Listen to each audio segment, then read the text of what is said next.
Some of you may already know about the TOEFL test. The TOEFL test, or Test of English as a Foreign Language, is a standardized test that measures a test taker's mastery of the English language. But we're not here to talk about the TOEFL test. We're going to talk about another language proficiency test called the JLPT. Japan is one of the most famous countries in the world, famously known for its various cultures, starting from anime to kimono. Not only that, but Japan is also known for its unique Japanese language. The Japanese language has three types of characters, which are hiragana, katakana, and kanji. Hiragana and katakana are phonetic symbols, each representing one syllable, while kanji is an ideogram, each standing for a certain meaning. The modern Japanese writing system uses a combination of logographic kanji, which are adopted Chinese characters, and syllabic kana. Kana itself consists of a pair of syllabaries. Hiragana, used primarily for native and naturalized Japanese words and grammatical elements, and katakana, used primarily for foreign words and names, loan words, onomatopoeia, scientific names, and sometimes for emphasis. Almost all written Japanese sentences contain a mixture of kanji and kana. Because of this mixture of scripts and a large inventory of kanji characters, the Japanese writing system is considered to be one of the most complicated in the current use. The Japanese Ministry of Education has a list of kanji called the Joyo kanji. These 2,136 kanji are a literary baseline for kids who finish compulsory education. Most high school graduates know these. In primary school, starting from the first grade in elementary until the 6th grade, students learn 1,006 kanji. These are also known as the Kyoiku kanji. In secondary school, starting from the first year of middle school until the last year of high school, students learn an additional 1,130 kanji. Japanese who go through higher education will know even more about kanji. How many more to be exact? It depends a lot on what one studies and how much time one spends with kanji, but a good estimate seems to be an extra 2,000 kanji for the average university-educated Japanese person. As for conversation, Japanese high school students might be fluent in speaking in Japanese, but not so much in reading or writing in kanji. Not only the Japanese themselves, but people all around the world also learn the Japanese language. There's a Japanese language test for foreigners called the JLPT.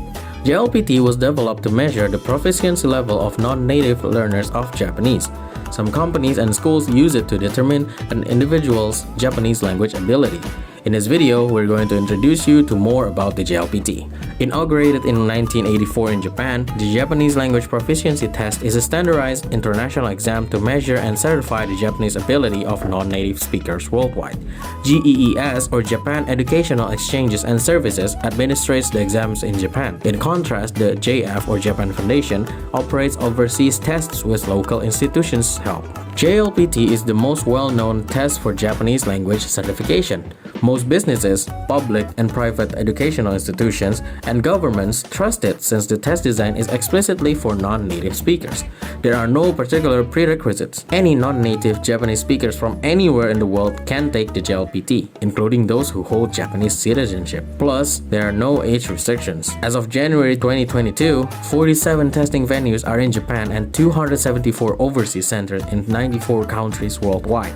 The total number of candidates surpassed 1 million in 2017. Anyone wishing to take the test should register at least 2 to 3 months in advance. You can register by email or online only during the registration period.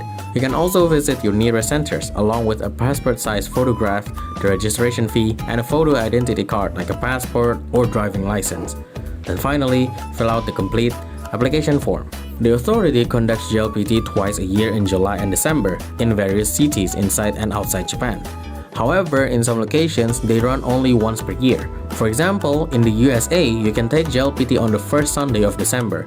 In comparison, you can take it twice in Indonesia in July and December. Usually, you will receive the JLPT scores and results within 2 months from the test day. For example, the test was held in July and December, so they traditionally announce in the last week of August and January of next year. All examinees in each level receive a score report, plus the successful candidates get a certificate of proficiency. Unlike the TOEFL, the JLPT score never expires. Once you pass the test, it is valid forever. However, many educational institutions and companies have their own set of rules. For instance, some only acknowledge if you have gained the certification in the last 2 to 5 years, but a vast majority consider it regardless of when you took the test. Just like any other language proficiency test, passing a JLPT test has its advantages. As stated before, you can study or work in Japan. Some places in Japan require the applicant to have a JLPT certificate to be able to study or work there. JLPT also opens various career opportunities. Japan is a leader in the world economy and holds immense influence worldwide. And fortunately, if you speak Japanese, it opens a world of lucrative jobs involving Japanese. So the JLPT test can add tremendous value to your resume. Not only that, but it also helps you to get scholarships. Japan offers plenty of scholarships, fellowships, grants to deserving international students, and JLPT test scores are essential for many.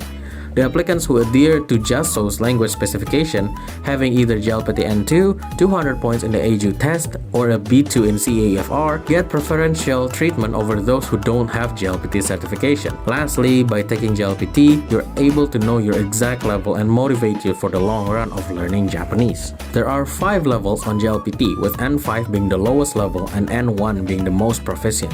Let's break it down each level, shall we? JLPT N5, as stated before, is the lowest level. For this level, test takers are expected to have understood about 821 Japanese vocabulary and 103 kanji letters.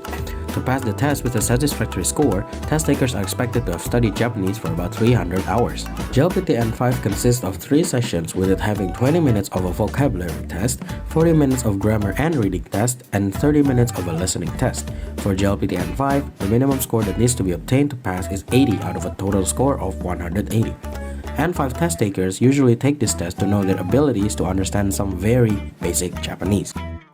One level higher than N5, there's the JLPT N4 level. JLPT N4 is a more difficult level than N5, or in other words, is the second lowest level in the Japanese language test.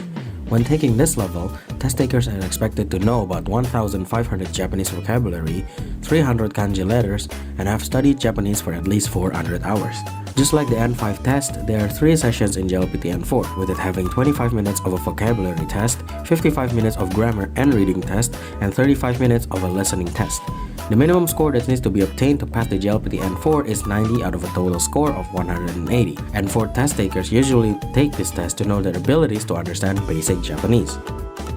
Moving up, there's the JLPT N3 level. The JLPT N3 exam is classified as an intermediate level.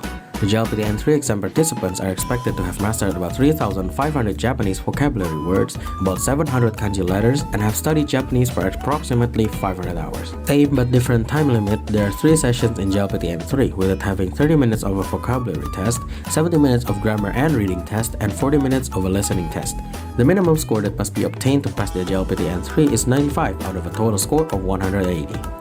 Test takers take this test to know their ability to understand Japanese used in everyday situations to a certain degree. Most undergraduate scholarships in Japan require the N3 certificate to increase the applicant's chance of getting the scholarship.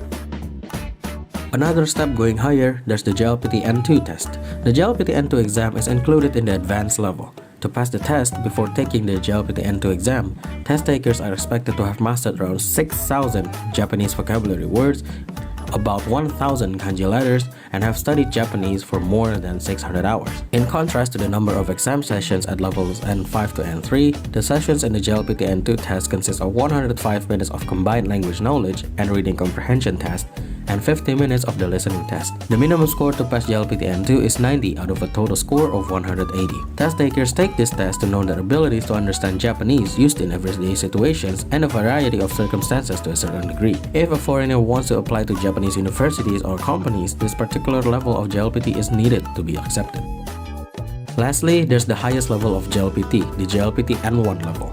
The examinee must master around 10,000 Japanese vocabulary words, about 2,000 kanji letters, and has studied Japanese for more than 900 hours. The JLPT N1 exam has the longest duration. It consists of 110 minutes combined language knowledge and reading comprehension test, and a 60 minutes listening test. The minimum score that must be obtained to pass the JLPT N1 is 100 out of a total score of 180. Test takers take this test to know their abilities to understand Japanese used in a variety of circumstances. Since this is the highest level of Japanese language proficiency, it is the most prestigious certificate a Japanese learner could have. With this certificate, you can apply to any place in Japan that requires your proficiency in the Japanese language. And that is all about JLPT, debunked right on this video you're currently watching.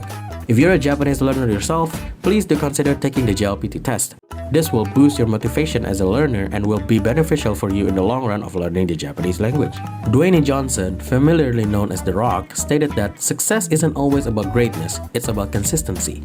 Consistent hard work leads to success. Greatness will come. Being consistent in your study will lead you to success, so don't ever give up on those baby steps you considered useless before. That is all from us. Thank you so much for watching and have a nice day.